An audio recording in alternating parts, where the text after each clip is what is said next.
La ciutat de Girona acumula 3 anys consecutius de reducció de delictes denunciats. Aquest 2011 que acabem de deixar es van cometre 8.170 delictes, prop d'un miler menys que el 2010. Una tendència a la baixa que, segons el cap de la Policia Municipal de Girona, Josep Pelusier, en destaca els que s'han comès contra la propietat. Lògicament, la reducció més significativa correspon a l'apartat d'il·lícits contra la propietat.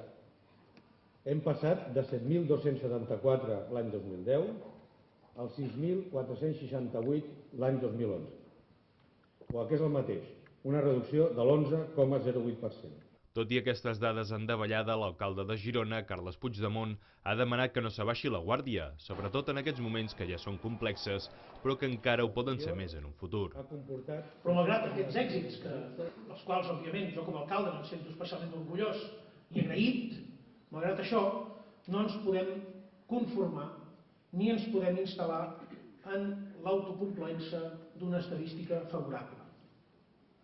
L'exigència continua sent molt alta.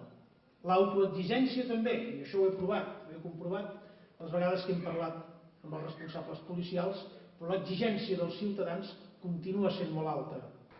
La tendència a la baixa també s'ha pogut notar en els accidents de trànsit, que després d'haver tingut un repunt aquest 2010 han tornat a caure els que han tingut víctimes, i els 443 accidents amb víctimes d'aquest 2011 suposen 33 menys que el 2010 i 7 menys que el 2009.